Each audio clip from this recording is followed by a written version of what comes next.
Napansin ko sa terminal ng PTEX, ang mga bus papuntang Alabang ay may signboard na Star Mall Alabang na dati-dati ay Alabang South Station. Sa South Station kasi, ang last stop ng route na ito since August last year, kaya nagpunta ako ng Alabang para malaman kung meron na rin bang bus papuntang Star Mall Alabang bukod sa papuntang South Station.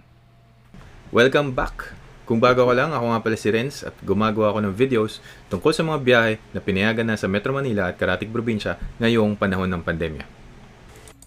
Dalawang good news para sa ating mga commuters dito sa Star Mall Alabang.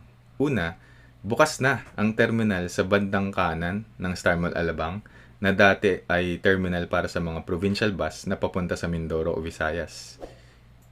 Bukas na ito, pero ang mga ruta ng bus ay hindi papuntang Mindoro o Visayas. Nandito na pala, naghihintay ng pasahero, ang mga bus papuntang PITX. Kuya, anong last trip nyo dito nung papuntang PITX? Last trip? Oras? Oras ng last. Last trip. Ano yun? Yung nakasulat doon, hindi, matagal na yan? Ay, yan. Matagal na yan. Okay. Alas na yun. Tapos yung first trip nyo dito, kuya? Last trip. Alas 3 ng madaling araw? Okay. Papuntang PITX. Ayos yun. Normal operation yun, kuya. Okay. Salamat. Ang pangalawang good news para sa ating mga commuters ay may biyahe na ng bus papunta sa Calamba bukod sa biyahe ng modern jeep. Hindi kasi kalakihan ang capacity ng modern jeep, na alam nyo naman, kaya ang epekto nito ay iigsi na ang oras natin sa pagpila kapag rush hour. Kaya, tanong ko lang, anong oras ng first trip ng Calamba? Ay, sir, iba pa kayo kasi tatatlo pa kami na biyahe. Tatlong bus pa lang? Binubuhay pa lang, bago pa lang. Oo nga eh. Pero anong normal mo na biyahe? May mga to, sir, ng 6:30, sir. Galing doon? Isang oras pipiliin dito pagdating. Kasi minsan dumadating dito mga 7. Di alas 7 po dito yung 7:30 yung dating. Tapos yung last trip dito, kuya? Siguro, sir, mga alas 6 lang. Alas 6 lang, okay. Salamat. Walang travel pass, di ba? Wala. Okay, salamat. Magkano pa masahe? 58 lang. 58. Salamat. So, bago kayo i-update sa mga biyahe sa tapat mismo ng Star Mall Alabang, i-update ko lang muna kayo sa mga provincial bus ticketing office sa tapat ng Star Mall. Pansamantalang sarado pa rin yung mga ticketing office ng mga bus na may biyaheng Bicol. For rent o permanente nang sinarado ng DLTB, yung ticketing office naman nila dito sa Alabang.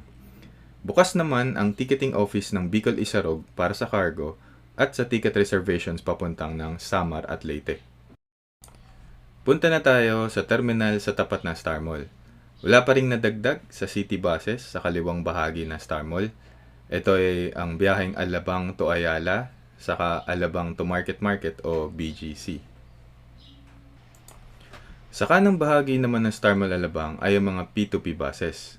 Nandito rin nakaparada ang modern jeep ng biyaheng Alabang to Calamba at ito ang schedule nila. Wala pa ring nadagdag sa mga P2P buses, pero naitanong ko yung schedule ng Alabang to Loton dahil wala akong makitang schedule nito online. Wait, tanong ko lang anong first trip at last trip? Oras ng first trip sa last trip ng Sabi dito, sir, tuwing kayo na kami dito alas 5, pero ang alas doon, alas 6 talaga, sir. dito po. Yes, sir. Tapos, kasi ang nakita ko lang na schedule, tatlo lang, parang alas 5, alas 6, alas 7 ng umaga.